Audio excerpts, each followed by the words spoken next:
Recording live from Leadership Garage in Titusville, Florida. Forgot where we were. You have no idea where that is, do you, folks? What's up, everybody? It's Leadership Garage. What is going on? I'm Craig. And I'm Mike. Great to be with you, finally. This 10-year journey we've been on to finally get this started. At least it's been a decade. I know, it has. That is crazy. And you know when it started? It was on an airplane. Remember, we were on an right. airplane on our way somewhere, and we started talking. Yeah. Yeah, for you, it's been, 30 seconds now, but for us, it's been a long time coming. It's been quite the journey. This whole Leadership Garage theory, Mike and I have been working on for a long time, as we mentioned, and it's crazy how this has kind of evolved. We're starting to work on a book. Yep. We got this YouTube video podcast thing going on. We're actually kind of working on an app as well. Yeah. We think this is gonna turn into something pretty exciting, but we're hoping. Yeah, absolutely. Yeah. So what we really wanted to do on episode 1 here is just kind of tell you who we are, right? Hope. Yeah. Hope. Nice call. Who we are and why we're doing what we're doing here in Leadership Garage. And really, this has been a passion of ours for a very long time. And this is pretty simple for us. Our purpose is to build a brand committed to helping and serving people and organizations grow in their development journey. And when we say development, although we named this Leadership Garage, leadership is really the umbrella statement for many other things like followership and climate and culture, emotional intelligence, communications, exactly right. So this is not just going to be a discussion about leadership topics. It'll be about a whole bunch of things that we think are relevant, not only in the military. We'll end up talking about that a lot. Since we have over 50 years of experience in the military. Yeah. But Mike's been retired now for a little over 5 years, right? And I just retired here about 6 months ago, and both of us have dipped our toes into the commercial world as well, and learned a lot of lessons about leadership. Oh, absolutely. Followership and all those things as well. So this is going to be exciting for us. We hope we really want you to enjoy it. This is really about you. We love teaching. We love people. That's our passion. The new generation, the people coming up. Absolutely. And all ages. We know this, like I said, this is a development journey, and we know that you can continue to learn no matter where you are and no matter how old you are and what position that you're in. So we've been, we also understand that this is a difficult world to lead in these days.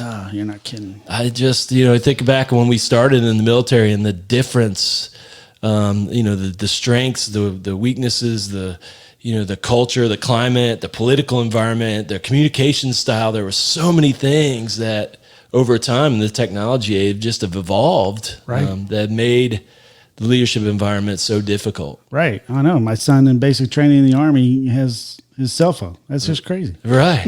Yeah. That would have been really bad in basic training. Especially with the camera. That's right, especially with the camera. Exactly right.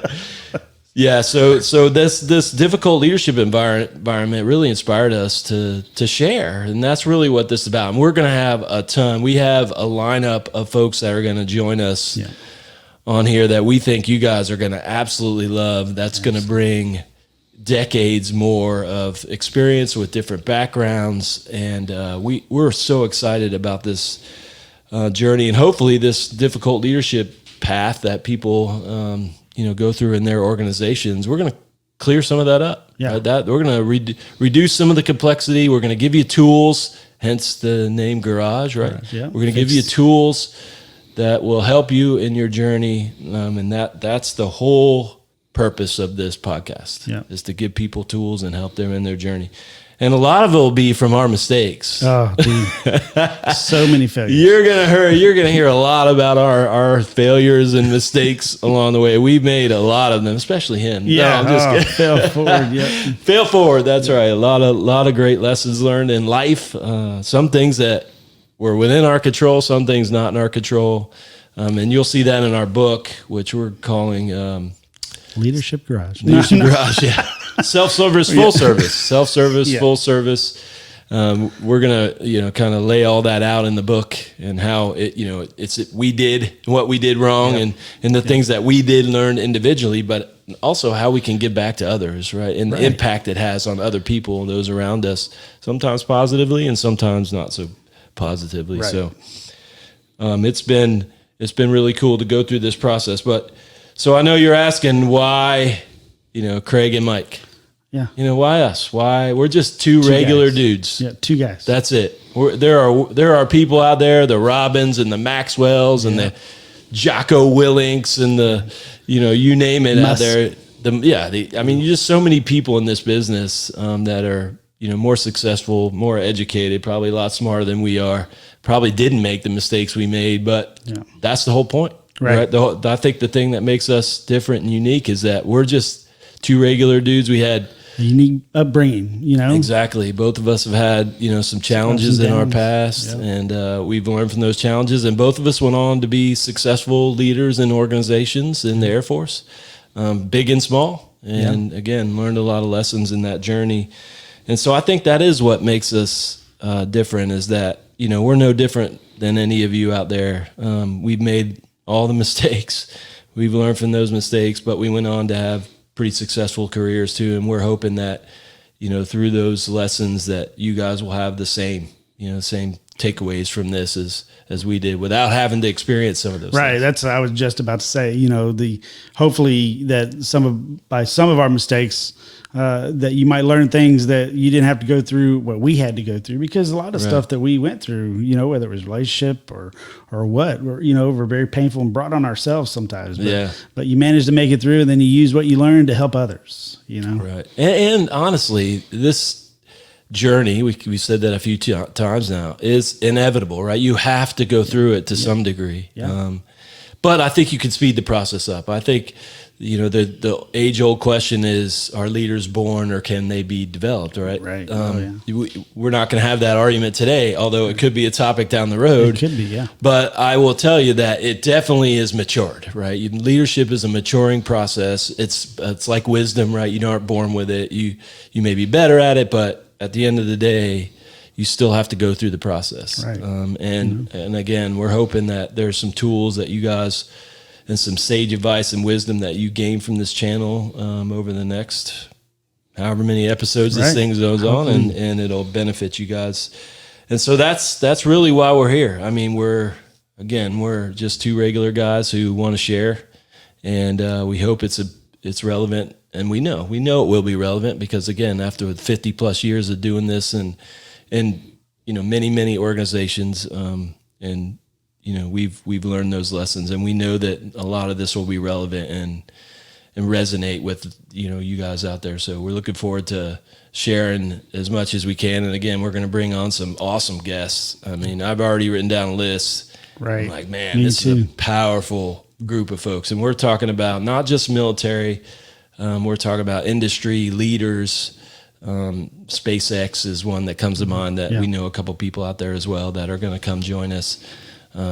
Hopefully some people that have been through some major life-altering events that can come up. I'm calling out Chief Master Sergeant of the Air Force Joe Bass right now. You will be on this show, ma'am. Nice. Hey. I'm calling you out right now. I just wish you would accept my friend request on Facebook. That's my fault. I was supposed to say, make sure you accept Mike Lindley's friend request, and I didn't get there. See, failure number one in Leadership Garage.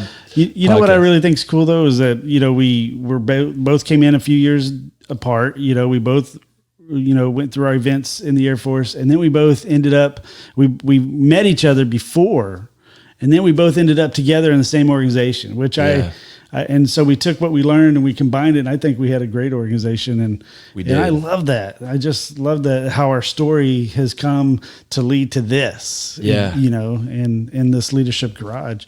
I just think it's really cool. It's fate, man. I mean, you call it whatever you want, I guess, but both of us had a passion for being first sergeants in the Air Force. And for those of you who don't know what that is, you're essentially responsible to the commander, the CEO, for health, morale, welfare, training, effective utilization, all that good stuff of the force and in the organization. So you could do a lot of things. A first sergeant, you're a paralegal, you're almost a counselor, you're a parent, a mentor, you're a chaplain, you're a parent, you're a chaplain, right? I mean, there's so many things you do. And I'm telling you, 12 or 13 years ago, right before we met, I think I mentioned this when we were on the plane.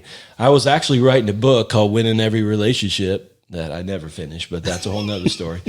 But Winning Every Relationship was just lessons from, sitting across the desk from people who would come in there and had all kinds of life challenges. But what I realized is a lot of them were relationship based, and so I started writing this book. But man, some of the stories from being a first sergeant in the Air Force, there's so many lessons.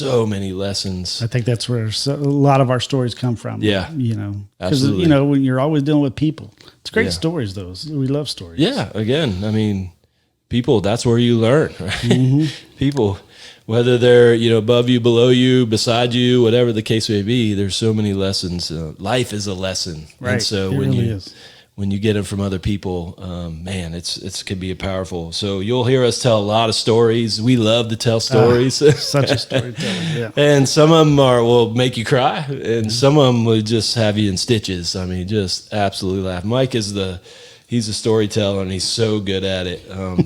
And I could tell my cheeks are going to be hurting in some of these episodes because the stories are so good. But there's such great lessons as well in those stories. So it's been really fun, man. But learned a lot of lessons in that first sergeant world, and then even after that, Mike transitioned and I went into the HR world and saw the difference between the military and the civilian side. I worked with two different CEO, basically one city government, one private company, and learned the intricacies of those relationships outside of the military, because it's easy, sometimes as you get rank in the military, people do. And then in the civilian community, it's not necessarily that way. So you have to learn a whole different way to communicate and to be effective. And so that's some good stories that we'll tell too. It's interesting though that you retired and I stayed in, and I became a command chief, and then went into the numbered Air Force, and I was in organizations like Amazon, SpaceX, and I would see things, and I would call Mike. I'm like, Mike, have you seen? He's like, dude, I want that yesterday. That happened yesterday. I'm like, holy cow, it's so crazy that a lot of things you saw, I also witnessed, even in the military, through corporate or my interactions with civilian, organizations. I saw a lot of that anyway. But I will say that, 9 times out of 10, although there is distinct differences between inside the military and outside the military. Absolutely. There's a lot of it that's very much the same as well, right? Yeah. When you talk about climate and culture in organizations, there's climate and culture in organizations outside of the military, just like there is inside the military too. Right. And people are people. You still deal with emotions, you still deal with intelligence and those type of things. So, I would say that, as an observation from a leadership perspective, probably 90% of it is the same. And then, you have that 10% that's just different. Right. Just different no matter where like you said, the language may be a little bit different. The laws, the policies, very different. Structure, maybe a little bit different. Yeah, those kinds of things. But for the most part, this leadership journey is very, very similar. So I think it's applicable whether you're in or out. Right. It really doesn't matter. Oh, absolutely. Most of our experience comes within, but because 90% of this business, I think, is leadership business, is leadership, and that's universal. So I think it still applies no matter what. Right. And I think in the, some of the things that we learned, was not only because of the military, but the military does push training and learning leadership, and really kind of forced us into it, to where I see in the civilian side, it's not as important to some folks. So I think that's where we can also help folks outside the military and in different organizations, because what I've seen on the outside is that folks don't think that training or leadership perspective or ideas are that important. Yeah. They just want, the bottom line is the bottom line. Yeah, I've noticed that too. That's a great point. Actually, I was thinking about that today because, for our military audience out there, it is pretty incredible, even though I don't know how well we use it in our talent management. I think leadership is an emphasis item in the Air Force, but we don't really use it well in our talent management process. So I think, and again, we could elaborate on that on a later date, but I definitely think it's part of who we are, right? You will hear the word leadership a million times. times, in your career in the military.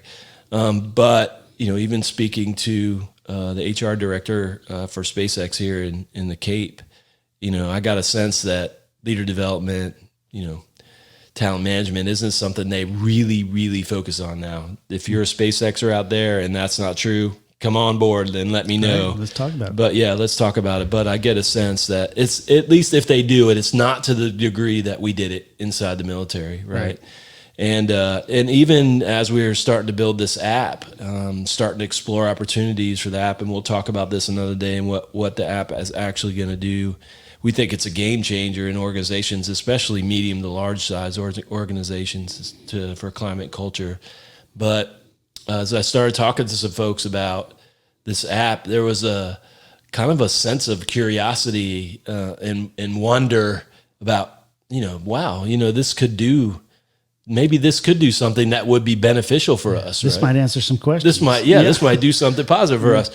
And there are organizations out there, there's Next Jump in New York City, and I've seen a little bit of this at Amazon as well, that really takes some of this stuff serious. So there are some organizations out there, but I think you're right. In general, the military is definitely more focused on the leadership journey than some of the civilian. Right. And I think also too, to add to that though, leadership, but followership is just as important. Yep. And we're going to hit those things. And I think the app is going to help with those things. It's going to learn, and we're going to help go over some of the followership issues that are out there. And, And I think this is just a great avenue because we've both experienced it. You at a higher level in the military, and then also at big organizations, and with us with the smaller organizations, but private companies, and actually with the private company, I dealt with the CEO on a daily basis, to where we're calling each other first name, which of course in the military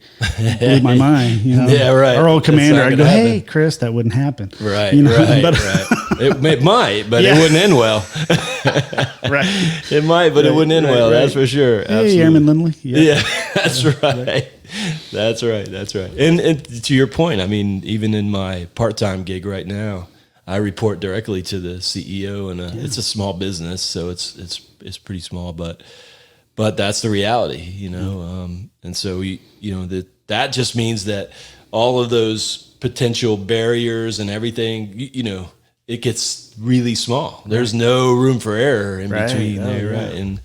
And so when you're talking about like standards and communication, all that, it has to be on point, right? Which is part of the reason why we want to do this again, right? So, well, I'll tell you what, brother. First of all, let me say thank you to you. I mean, you guys, this guy's been a rock for me for 10 plus years, and really helped cultivate this. This is probably one of our topic areas down the road. Is there's self-limiting talk, right? Things that prevent us from doing things. And I don't know that I would have envisioned episode 1 of Leadership Garage, if you didn't really push us in this direction, man. Not necessarily because self-limiting, just because life, right? You get busy and it's hard to prioritize these things. When you knew this was my passion from the get-go, you saw this in me, you knew this is what I wanted to do, and you never let it go, right? And here we are, sitting in front of our computer with cool microphones and Rodeecasters and sound checks and light rings and GoPros, and which you guys can't see, set up in a pretty cool little office for now. Eventually we'll be in the garage doing Leadership Garage, but set up in this office. But man, I can't thank you enough for everything. Appreciate you, pushing this. And well, absolutely. Well, it's funny, but you went on to a different level that I couldn't get to. And so there's, John Maxwell had that law of the lid, but what I think that's important, sometimes you got to have the guy behind you that'll help people see that you definitely can go on. I can't go on, but you can go on. Yeah. And then I think we really complement each other in that, because in my world, you're way up here, and I just love to be the guy behind the guy, and everything. So that's not true, but that's not true. You're just as responsible for this, but man, I'm looking forward to this. What you guys don't know is we've had a lot of just amazing conversations and a lot of great stories. Lot of Traveling trips. all over the Yeah, world, together when we were part of the Air Force Technical Application Center, and just had a lot of great times. But just such great dialogue about leadership and character and development and all those things we've talked about. And we just want to share with you, and I'm pumped about this. Absolutely, yeah. It's going to be an absolute blast when we start getting all these great guest speakers on here to share in this. It's going to unload or open the lid of things that it's just going to be amazing. And I think you guys are going to totally appreciate this, and we're really looking forward to sharing with you as well. Absolutely, yeah. This Cool. is awesome. All right, guys. Thank you so much. We appreciate you. Looking forward to having you on episode 2 of Leadership Garage. We will see Take y'all care. later.